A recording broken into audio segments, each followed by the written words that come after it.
Welcome to Gen Z Hoops, the Gen Z basketball, coaching, and sports business show.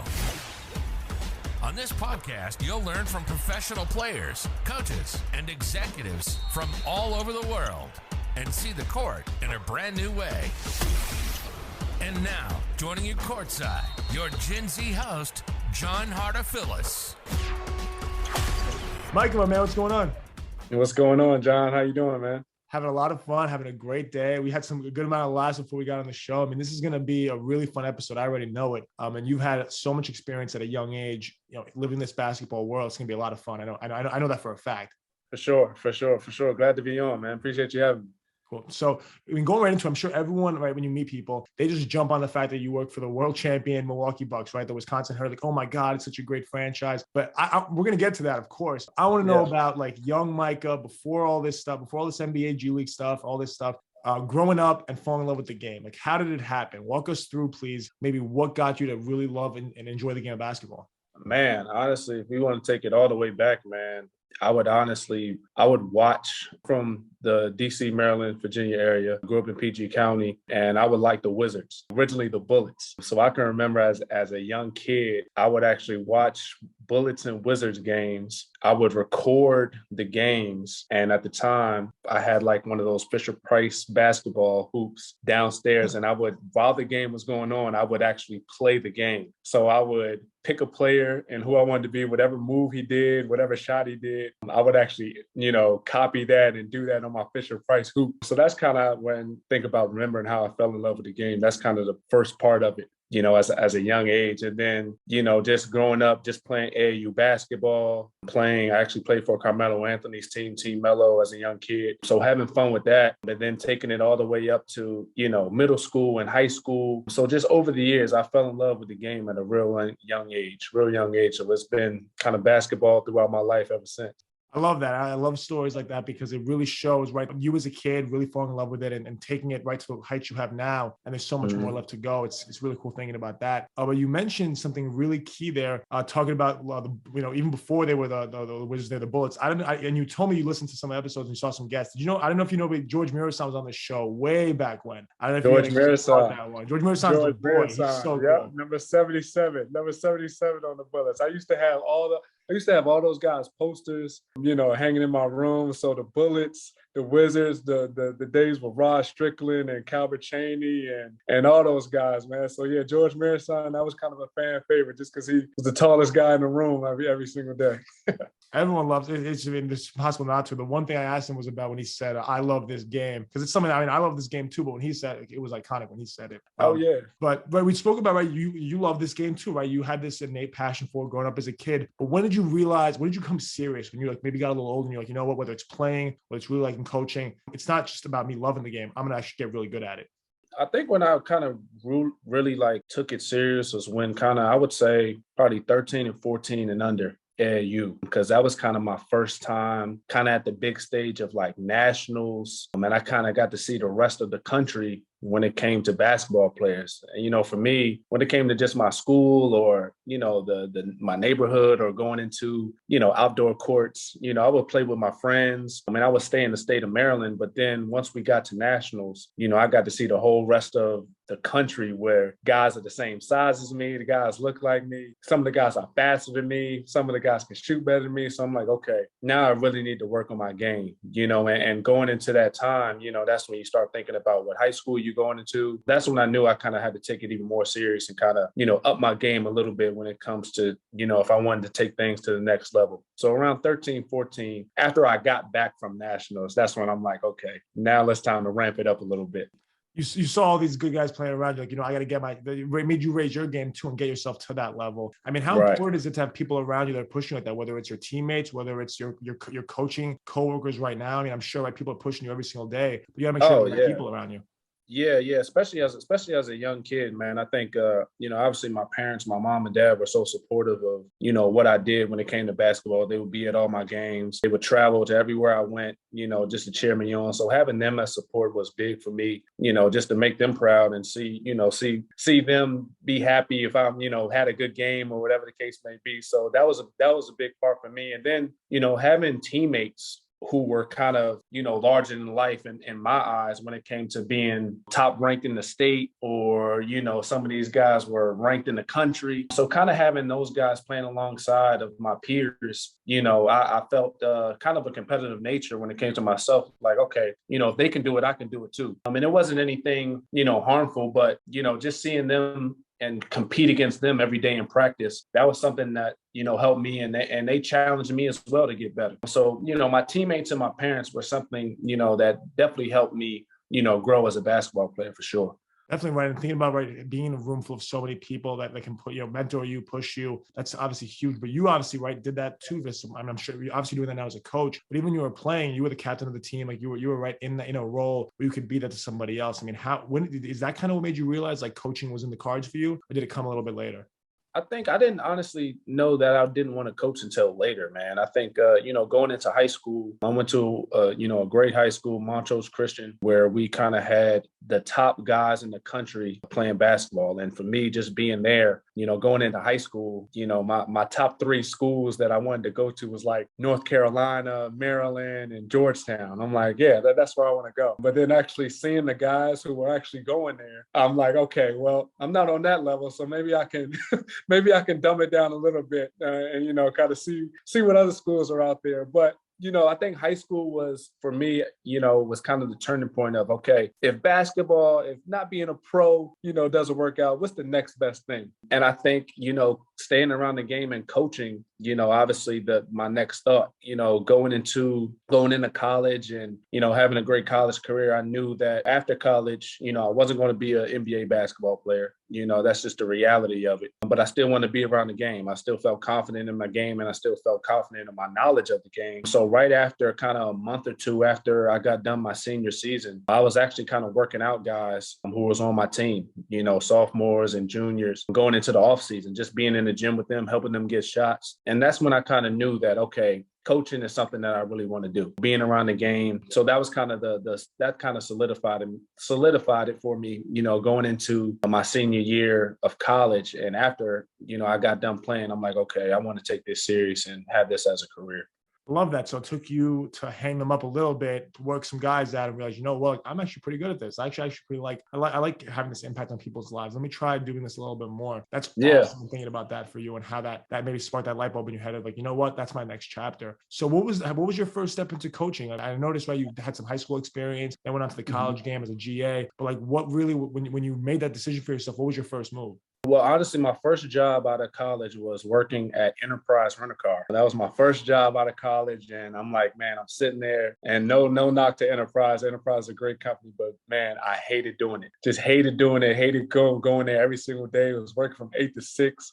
I was washing cars. I'm like, all right, man, I got to jump into coaching. I got to jump into it. And one of my former coaches from high school, Dan Preet, he actually got a job working at another high school, St. James in Hagerstown, Maryland. And he said, hey, man, I got a spot for you. I want you to be an assistant. There's no money involved in it. I got a spot for you. I want you to be part of the staff. And it was a no-brainer for me. So I'm grateful for him and Donald Shoplin. Donald Shoplin was the assistant coach there, kind of helped me bringing me on board. So that was kind of my first just jump into, the coaching ranks. And man, once I got comfortable within my skin with kind of using my voice a little bit, going through that first year of, kind of being an assistant coach, watching games, that was my first time, putting on a suit for games for the whole season. It was kind of different for me, but I enjoyed it, hearing kids call me Coach Fraction, Coach Micah, whatever the case may be. But that was kind of my first step. I coached high school basketball, St. James and Hagerstown, Maryland. And, I'm thankful for, Dan Preet and Donald Shoplin giving me that opportunity. That's incredible thing about that first step for you. And when I was a freshman coach, we're just about a couple of days ago, I got the promotion to varsity assistant, which is very excited about. Oh, wow, nice. Thank you. You might get stuck in the mindset of, I'm just coaching freshmen. I'm only with JV. I'm only a high school coach, right? But that was your start for you. And same thing for me, same thing for so many people. So that's kind of what got you going and realizing, like, I love this. And that's why still all these years later, you're still thankful for that opportunity and thinking back to, like those are some pretty good days, man. Like working with that high school team. Definitely. Sure. No knocking Enterprise, but a lot better than the Enterprise and what was going on. Right? A lot better. Definitely a lot more fun for you doing that. But then right after that, you made the jump to the college game. And I'm sure that, even though you had played the college college level and had seen what it was like, that's got to be a whole different perspective for you too. I mean, now you're not just wearing a suit for all these games. I'm sure there's like so much stuff during the day where high school kids have a class, but in college, right, like schedule's way, way different. Oh yeah, man, it was completely different. And being at St. James, it kind of helped me propel to the college level. St. James, we had a number of athletes who went to Division I schools, Division II schools. So we had a lot of coaches come through the gym, and I got to meet a lot of these different college coaches, built relationships with them. And Todd Simon, who was at UNLV at the time, he was recruiting one of our players. And right after the season, he got the head coaching job at Southern Utah University. And just having a relationship with him, he said, man, I got a spot for you, a special assistant. And that was my first, jump into the college ranks. So I'm thankful for him to give me the opportunity. And then, yeah, man, I just hit the ground running, moved across country from Maryland to Utah, Cedar City, Utah. And it was a great experience. And just being in that college world and, making sure guys are getting to class, making sure that schedules are right and handling film, it was a whole new world for me, just in the sense of, it's another task that I need to tackle to just get better as a coach. So jumping from high school to college, definitely a different level, but I was excited about it. And it was a whole different world, but, that's something that I wanted to do. And, spending 2 years at high school, at that high school definitely prepared me to be in the college realm. And, the Big Sky Conference was, a great conference at the time. And Todd Simon, coming from UNLV to be the head coach, I definitely learned a lot from him and his staff. So yeah, man, going to college, especially moving across the country, it was a good experience, but a whole new world for me, whole new world that I had to learn, and learn quickly too, if I wanted to stay in the college world. Definitely. So you went back to the college game and were coaching there, but you didn't go back to school until another year later when you went back as a GA. So what was, because I've spoken to a lot of people that their start was being a GA. What was like for you, maybe coaching first and then going into being a GA and kind of getting it from that perspective? Being a GA, man, it was great. Being under Jim Larinaga at the University of Miami and his staff, that was something that really helped me as a coach, just because that conference is ACC. And, those are kind of arguably the best conference in college basketball. Just being under that staff and being with those players really helped me grow even more, because my responsibilities got bigger, being on the court with certain guys, rebounding for guys, handling film was very huge. And that was something that helped me grow as well. But being a GA, you're kind of this assistant coach, quote unquote, but you're also a student, so making sure you're handling class, making sure you're handling yourself in the classroom, along with being a kind of a quote unquote coach, was something different in itself too. And that's something, that was the next task I had to tackle. And at the time when I was a GA, I had a 2-year-old daughter. So I had to be a dad, I had to be a student, I had to be a coach, a mentor. So juggling all those things was something that, it forced me to kind of organize a little bit, but it was a great experience overall. It was a super great experience. Okay, so juggling all that, when did you sleep during that time? Because people ask me this all the time, but you talking about a 2-year-old daughter, the coach, it seems a lot. Man, you know what? It's crazy because I'm usually a night owl myself. So, man, on normal days, I actually go to sleep pretty late. But during that time, man, it was late nights, early mornings, man. It was late nights, early mornings, and that's a great question because I don't know when I slept, to be honest with you. I'll have a 2-year-old, she'll wake up in the middle of the night. I have to be kind of the first guy in the office as a GA, making sure, the staff have what they need. If guys want to get early shots up in the morning, making sure film is handled late at night. So, man, it's a lot of late nights, early morning, and that's a part of the grind that, I kind of enjoyed a little bit. So, no, I definitely didn't get a lot of sleep during those 2 years. Those 2 years, that grind of those 2 years being GA really set up what you're doing now, working in the NBA G League. So I'm curious as to maybe you kind of, as a GA, had your hands in everything. What got you ready for that opportunity to be a coaching associate for the Lakeland Magic? That must have been a big day for you when you got that job.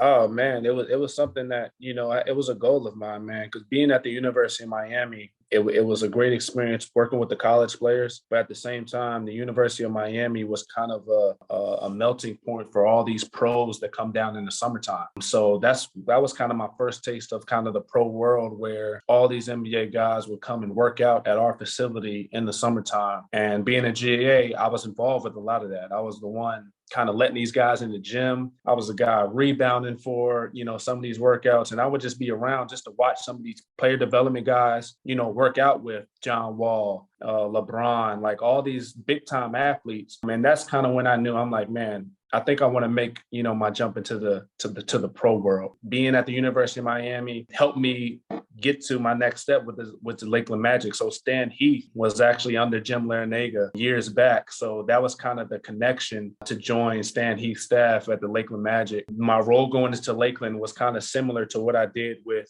the University of Miami: film, being on court, making sure guys are taken care of. So that definitely, the University of Miami propelled me to that next step. And I was super prepared for that. So going into that Lakeland Magic role, it was really nothing different, but other than the different logo on my chest and being in the G League and being under, the Orlando Magic organization. So it was a super easy transition, and the University of Miami super prepared me for that for sure. Having a G League logo on your chest is pretty cool. So definitely a fun time doing that and having that opportunity. But one thing that, what I thought was really cool, I go off LinkedIn. I love LinkedIn. I'm on LinkedIn all the time. I noticed on your LinkedIn under the Lakeland Magic, you wrote that you did a scout for the Windy City Bulls, which is something normally reserved for full-time assistant coaches. But You did that in your role too. So, what was when either they asked you to do that or you, in the process of you doing that, how did that go? And what was it like doing your first actual scout? Man, so just being in that role with Lakeland, it was kind of a basketball associate role, intern role. And for me, I kind of always think of, kind of the next. I don't want to think too much ahead when it comes to, what I'm doing, but I also want to set myself up for becoming better as a coach and be prepared for whatever's next. So I knew, going into the NBA or G League, my next step, I would have to have a scout eventually, continuing up in these coaching ranks. So, I simply asked our head coach and our assistant GM, like, hey, man, if you can give me just any scout this year, 2 or 3, just give me one just so I can have a rep, just so I can have my, my feet under me when it comes to my scouts. And they said, sure. And my first scout was actually at the G League Showcase in Las Vegas. And they gave me the Windy City Bulls scout, and me, I was excited, but I was also nervous, because if anybody knows about scouting reports, they have to be so detailed. All the coaches get them. The GM gets them, the players get them, and it's an opportunity to prepare to win a basketball game. So for myself, man, I had to make sure that I didn't mess up anything. I had to make sure everything was spelled right. I had to make sure that I was on point. And then, that was kind of my first time using my voice in practice, making sure guys are in the right spots when it comes to going over offense, going over defensive schemes. So it was definitely a challenging moment for me, but, it was something that I wanted to, endure and get over that hump of, becoming better as a basketball coach. So it went really smooth and went well. All the guys bought in, and the coaches staff thought it was great. We won the game. So that was a plus too, if my first scout. But yeah, man, that was a big moment for me, just as a kind of a quote unquote rookie coach and young coach on the staff. That definitely helped me get better as a coach. And, I'm glad they trusted me with that. So cool thing about how you took that responsibility on, and that was one step to you getting to the spot you are now. We're going to talk about that awesome hoodie you have on with the Wisconsin Herd. But before that, I want to ask you, I noticed that you were coaching the U Miami Category 5 TBT team. And I was curious, because I know, right, you do some other coaching stuff on the side, like that opportunity, for example. How many years have you done that a few years, or was this the first year? Like, how did that go for you?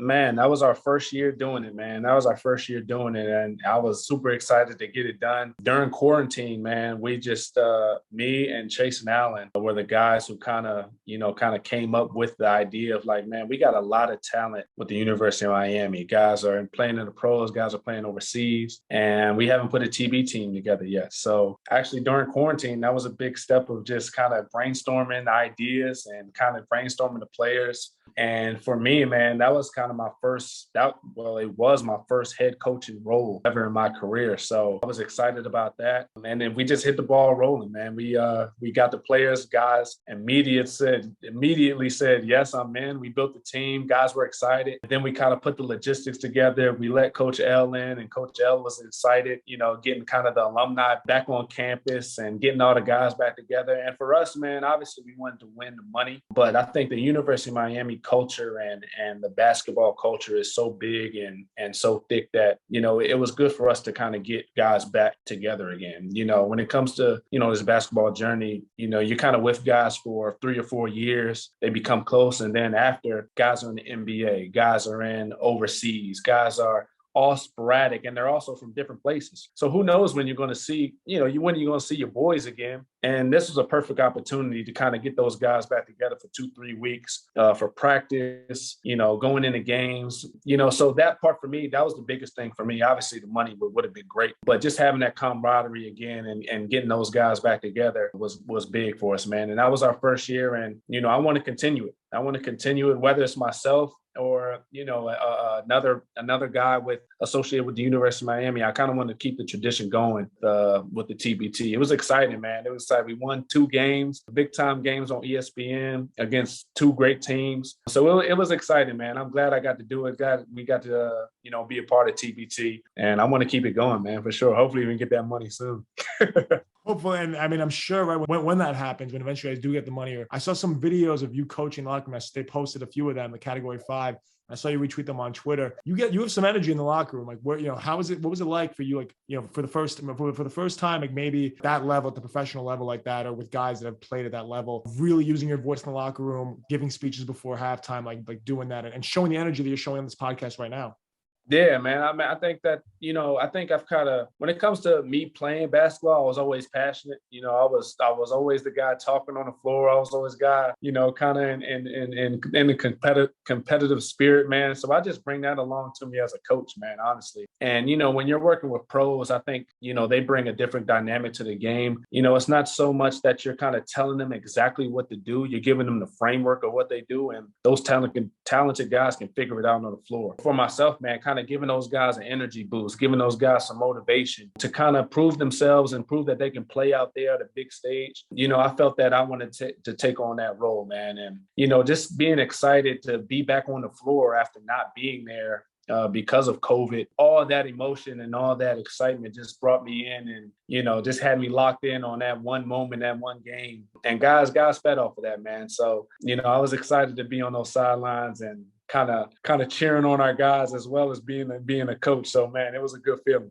I can imagine, right? And seeing the smile on your face now, obviously, I know that, right, that's the truth of what it is. Like, it was a great feeling. You remember it, you savor what that was like. And you guys will be back there next year, hopefully. So that'll be a lot of fun. That's the plan, man. That's the plan. So that's awesome. But now we're getting to the really good stuff. I'm sure a lot of people clicked on this video for your new role with the Wisconsin Herd and the nice hoodie you have on. I mean, that must have been also super exciting for you. Getting the call, getting that new role, and now being video coordinator there and kind of, right, still soaking in that G League. I mean, man, think about the last time we had a G League season to this time. Last time was like a bubble. The time before that was like cut short due to COVID. This season's going to be special. This season's going to be special. Oh, yeah, man. Just having this opportunity, man, it's just a blessing just because, a couple months ago, I didn't know where I was going to be, where I was going to end up. And it's just crazy that Coach Chasen Allen, the head coach for the Herd, I actually worked with him at the University of Miami. So he was the one kind of took me under his wing. He was player development there and I was a GA. So we kind of built our relationship there. And so I was super excited for him to get the head coaching role with the Herd. He's been an assistant with the Herd for the past 2 years. Got the promotion to be a head coach. And then he gave me the opportunity here to be the video coordinator, man. And so I definitely feel blessed for this opportunity, man. And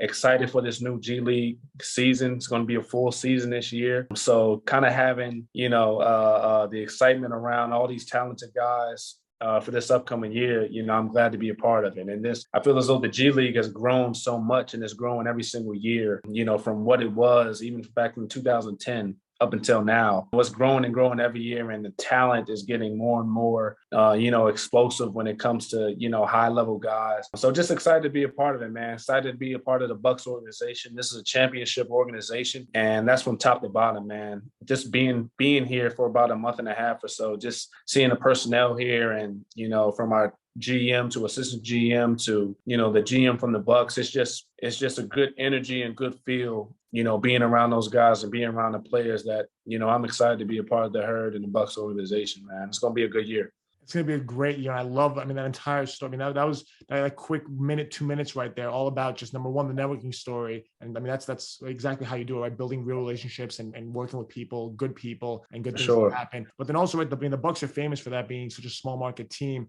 that really focuses in on those real relationships. And right, I'm sure you guys feel like a family, the Herd and the Bucks themselves. There's that connection there that's super strong. I'm excited. You're only a month into this, and I'm sure there's going to be so much more coming soon. We're going to have to do a part 2 at some point. Maybe Maybe when you get down to, when you come to Long Island to play the Nets, might have to do a part 2 then or around that. We can do that. Thank you so much for coming on the show and sharing all these valuable insights with us. It was awesome having you on and learning all this stuff and all these different lessons that you used to get to where you are today. I really appreciate sharing that with the listeners. I know I'm gonna get a lot of good feedback from this episode. People will be hitting me up like, dude, Micah's so cool. Like his story's so awesome. And there's so much more to come. I can't wait to see you in Long Island. It's gonna be a good one, man.